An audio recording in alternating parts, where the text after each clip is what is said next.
LAC पर जारी तनाव को लेकर पूरा हिंदुस्तान एकजुट है। चीन इस बात से घबराया हुआ है कि उसकी घबराहट का ही ये नतीजा है कि अब वो माइंड गेम्स कर रहा है।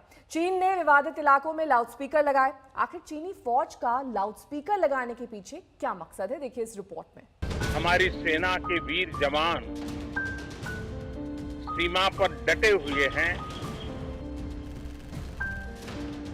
बड़ी हिम्मत के साथ, जज्बे के साथ, बुलंद हौसलों के साथ दुर्गम पहाड़ियों में डटे हुए हैं। जिस चीन के खिलाफ हिंदुस्तान पूरी तरह से अलर्ट है, वो चीन माइंड गेम में जुटा है। वो जानता है कि अब उसका कोई दांव कामयाब नहीं होने वाला। फिर भी वो रोजाना नए नए हथकंडे अपना रहा है, प्रोपेगेंडा रच रहा है, साजिशें कर रहा है।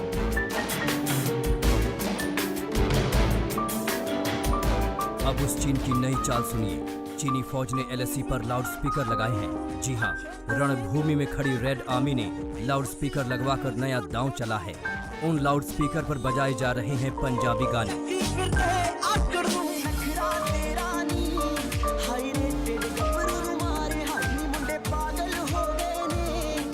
सवाल उठना लाजमी है कि जो चीनी सैनिक ढंग से हिंदी नहीं समझ सकते, उन्हें पंजाबी गाने के तराने से क्या वास्ता? आखिर ड्रैगन सेना का पंजाबी गानों से क्या कनेक्शन है? फिंगर 4 के इलाकों में भारतीय सेना मजबूत स्थिति में है। दुश्मन की फौज पर पल पल की नजर रखी जा रही है। वो भारत के रेंज में है। ऐसे में चीन लाउडस्पीकर वाली चाल चलकर वो भारतीय जवानों को भटकाने की फिराक में है। जिस फिंगर 4 इलाके में पीएलए ने लाउडस्पीकर लगाए हैं, इस इलाके में 8 सितंबर को 100 राउंड से ज्यादा गोलियां चली।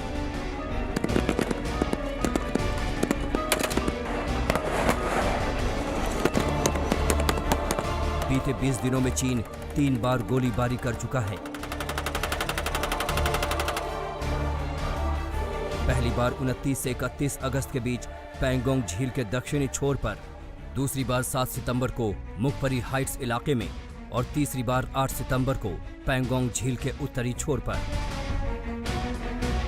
चीन इस बात से वाकिफ था कि 10 सितंबर को मॉस्को में विदेश मंत्री एस जयशंकर चीनी विदेश मंत्री से मिलने वाले हैं। वो जानता था कि भारत शांति बहाली के लिए बातचीत की कोशिशों से पीछे नहीं हटेगा। इन सब के बावजूद वो एलएसी पर तनाव बढ़ाने की कोशिशों से बाज नहीं आया और अभी भी वो हिमाकत जारी है। तभी तो चीन के विदेश मंत्रालय ने फिर से वही पुराना और झूठा राग अलापा। लोकसभा में 2 दिन पहले रक्षा मंत्री राजनाथ सिंह ने चीन को टारगेट किया, तो उस पर जवाब देते हुए चीनी विदेश मंत्रालय ने कहा कि भारत ने द्विपक्षीय समझौतों का उल्लंघन किया। भारत ने अवैध तरीके से सीमा पार कर उकसाया, सीमा क्षेत्र में एक तरफा कार्रवाई करते हुए यथास्थिति को बदला और चीनी सैनिकों को धमकाने के लिए गोलियां चलाईं। चीन के मुंह से ऐसी बातें शोभा नहीं देती, क्योंकि उसके झूठ का गुब्बारा फूट चुका है, उसका फरेब वाला नकाब हट चुका है। भारत और चाइना की बाउंड्री का कस्टमरी और ट्रेडिशनल अलाइनमेंट चाइना नहीं मानता है। हम यह मानते हैं कि यह अलाइनमेंट वेल एस्टेब्लिश्ड भौगोलिक सिद्धांतों पर आधारित है, जिसकी पुष्टि न केवल ट्रीटीज और एग्रीमेंट द्वारा बल्कि हिस्टोरिक यूजेस के प्रैक्टिसेस द्वारा भी हुई है। चीन बातचीत की आड़ में लगातार उकसावे का सिद्धांत अपना रहा है, लेकिन जिनपिंग और उनकी फौज को याद रखना चाहिए कि एलएसी पर जो तैयारी वो आने वाले समय के लिए कर रहा है, जो साजिशें अपने दिमाग में पाल रहा है, उसकी हर काट भारत के पास है। किसी भी हिमाकत का उसे बड़ा खामियाजा भुगतना पड़ेगा। लेसे अभिषेक भल्ला के साथ आज तक ब्यूरो। मेरे सहयोगी गौरव सावंत इस वक्त लेह लद्दाख से जुड़ गए हैं। हमारे संवाददाता हिमांशु मिश्रा दिल्ली से हमारे साथ जुड़ गए हैं। सबसे पहले गौरव का रुख करेंगे। गौरव, जब चीनी सेना ताकत से नहीं जीत पाई, आत्मबल से नहीं जीत पाई, हथियारों से नहीं जीत पाई, तो लाउड स्पीकर का ये नया पैतरा और ओछा पैतरा आजमाया उन्होंने। नेहा, आपने बिल्कुल सही कहा, क्योंकि अगर आप यहां पर देखें तो हमारे बिल्कुल बगल में ये लेह एयरफील्ड है और लगातार यहां से भारतीय वायुसेना के लड़ाकू विमान, लड़ाकू हेलीकॉप्टर टोही विमान लगातार यहां से उड़ान भर रहे हैं और ये भारत की शक्ति का प्रदर्शन है। तो भारत की शक्ति के आगे चीन ये समझ गया है कि उसकी जो साजिश थी बिना लड़े हमारी भूमि पर कब्जा करने की, वो सफल नहीं हो पा रही है और इसीलिए चीन अब इस तरह के हथकंडे अपना रहा है, लेकिन वो भी सफल नहीं होंगे। वास्तविक नियंत्रण रेखा पर इस समय भी जबरदस्त तनाव की स्थिति है। अगर आप यहाँ पीछे देखें तो लगातार आप देखेंगे कि विमान यहाँ पर उड़ रहे हैं और भारत की हवाई सीमा की सुरक्षा लगातार कर रहे हैं। क्यों? क्योंकि खतरा अभी टला नहीं है। चीन की तरफ से कोर कमांडर स्तर की जो बातचीत पर चीन को हमारे पास वापस आना था, विदेश मंत्रियों की बातचीत हुई थी पिछले हफ्ते मॉस्को में।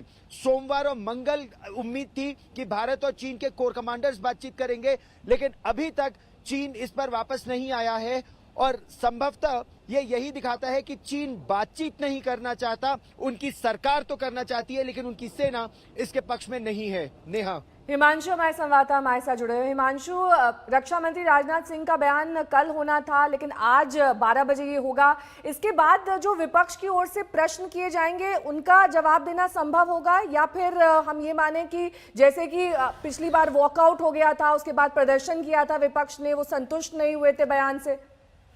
देखिए, बिल्कुल कल सर्वदलीय जो बैठक हुई थी उसके अंदर जो है ये तय किया गया था कि चर्चा तो नहीं की जाएगी, लेकिन रक्षा मंत्री राजनाथ सिंह के बयान के बाद जो है राज्यसभा के अंदर 2 या 3 सवाल जो है विपक्ष की तरफ से पूछे जा सकते हैं और उनके जवाब रक्षा मंत्री की तरफ से जो है वो नेहा दिए जाएंगे।